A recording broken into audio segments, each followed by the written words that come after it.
Are you a keyboard and mouse main that is fed up of being one-clipped by artificial intelligence? Or are you just tired of whiffing your shots because maybe you're just not on that day? Maybe you're just a filthy casual who wants to get better on controller. Well, if you can't beat 'em, join 'em is what I say. Jono here, and welcome to Elder Trolls Gaming. Today, I am going to share some things that helped me recently when I wanted to start playing with controller in games like Apex Legends and Call of Duty and Warzone. My experience is mostly going to come from Apex Legends though, so I may reference something specific to Apex, but these tips will apply to all games. I am by no means a controller god, but I feel there may be more and more people flocking to the dark side and switching from mouse and keyboard to controller nowadays, with aim assist being so strong in pretty much every single shooter game that comes out now. You're even seeing pro Apex players switching to controller. It seems the organizations won't even pick them up if they play mouse and keyboard. The advantage is just too great for controller players. It is a sad state of affairs. But having gone through this transition myself, I just want to share some pointers with you, dear viewer, who may be in the same situation. It isn't going to be a guide in aiming, but specifically problems new controller players might be facing. I am here to help ease your burden, friend. To set things up for you, I'm pretty much a lifelong mouse and keyboard player from the early days of my PC gaming in the late 90s and throughout the 2000s, playing games like Counter-Strike, Quake, Unreal Tournament, countless Call of Duty releases. I hadn't used a controller for FPS games since my PS1 or PS2 days. I think maybe like Time Splitters 2 for PS2 was the last one. So needless to say, back in the early seasons when I first picked up Apex Legends on Xbox One, I was god-awful. My KDR in Apex on Xbox I think was like less than 0.5. It was horrible.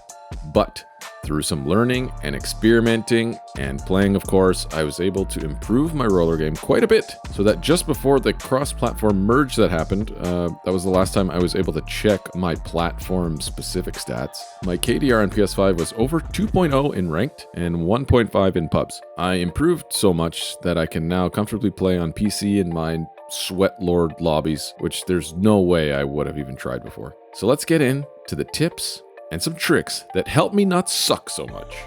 Tip number 1, find a controller you're comfortable with, something that suits your hands, something you don't mind holding obviously, but something also that has features that will help you as a new controller player. These features are going to be things like back buttons. This is a huge deal. I will not play FPS games on a controller that does not have back buttons. I just won't play. If you're someone who's newer to controller, you're likely not going to be playing like claw style where you use your index fingers to press face buttons. So you're going to want back buttons.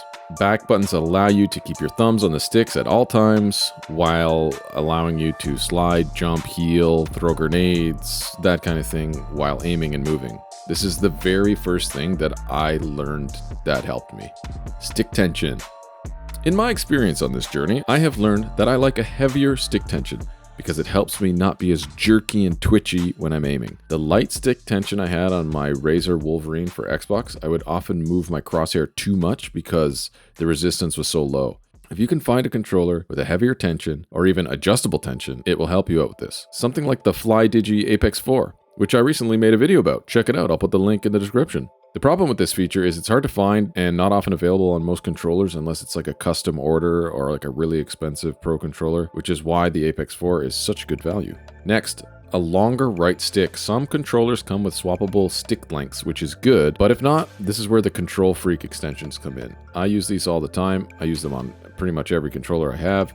Using them helped me a lot. You can get more finesse because when you extend the length of the right thumbstick, it actually slows down your input and makes it a bit more forgiving if you have a tendency to be a bit too twitchy. However, it does actually reduce the perceptible stick tension and feel a bit lighter because of the way a leverage works, which is why heavier tension is good. Twitchy aiming, I think, is a common thing among people moving from keyboard and mouse to controller. Taller sticks help because a bigger movement with a taller stick is actually equal to a smaller movement with a normal length stick. Next, trigger stops. Some controllers have adjustable trigger travel so that you don't have to press the trigger all the way down to the bottom when you press it. It just gives you a quick click and fire your weapon. Combined with a low trigger dead zone, this feels really good to have and it will give you a bit quicker response when ADSing and shooting.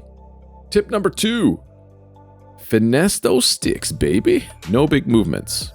Thumbstick small, mousepad big. And for me, I think it was a subconscious thing in some situations that I had to move my thumbstick more than I actually had to, because that's what I would have done with my mouse. I play on a relatively low mouse sense, so larger movements aren't uncommon for me. So this made my joystick movements really twitchy, and I often overshot my target. It was especially bad for up and down movements, which I still kind of struggle with. What I learned was that you only really need to put in a minimum amount of fine movement to help the aim assist do its thing. Very small fine movements are key when you're aiming and shooting. This helped me out big time once I got that through my thick skull. Before, I would constantly be jerking the stick around and overshooting the target, basically doing no damage.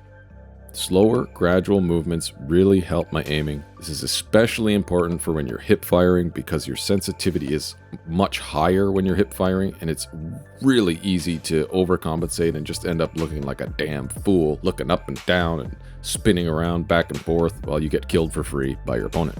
A little thing that I found that helps with this actually is putting a little bit more pressure down on the right thumbstick. Not so much that you're clicking the R3 button, obviously, but just a little bit so it kind of stabilizes you so you aren't moving too much with each movement. Tip number 3.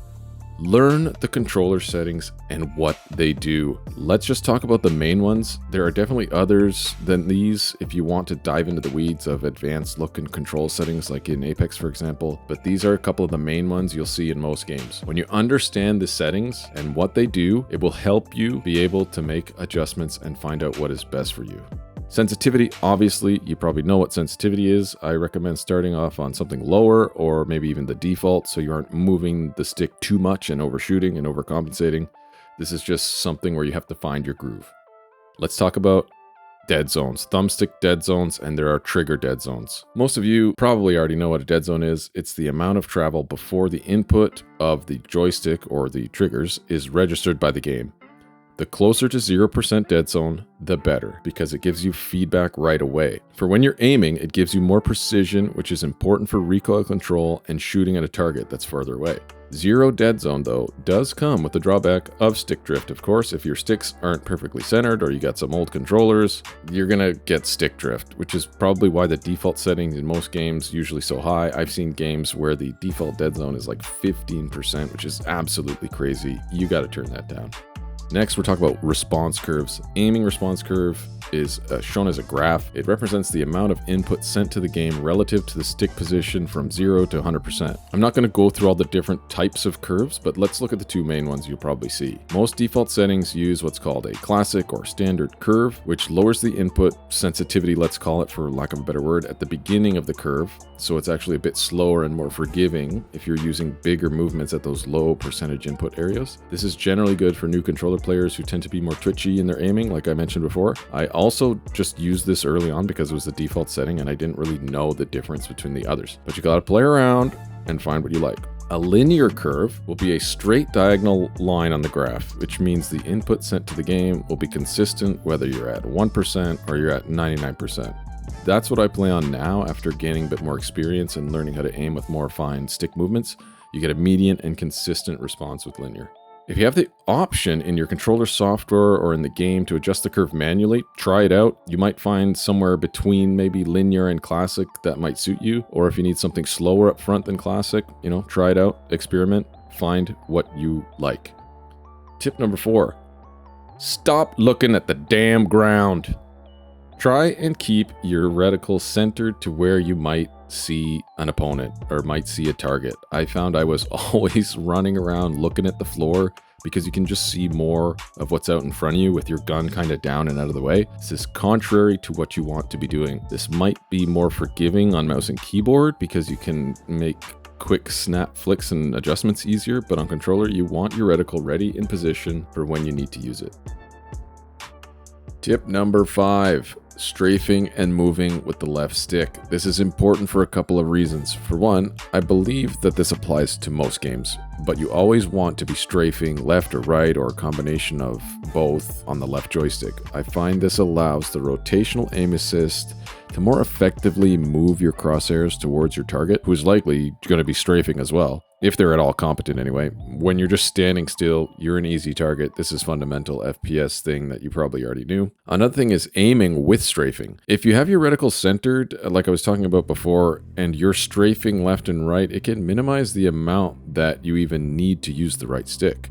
Because you can aim with that strafe. You can aim your reticle and move it onto target just by strafing. Because when you aim with the strafe, it kind of takes away the amount that you need to use the right stick sometimes, which is where most of your errors and overcorrections are going to occur, if you're anything like I was. Using a combination of strafing with the left joystick and aiming with the right joystick to move your crosshair to the right position is a technique I started to use and found that it helped a lot.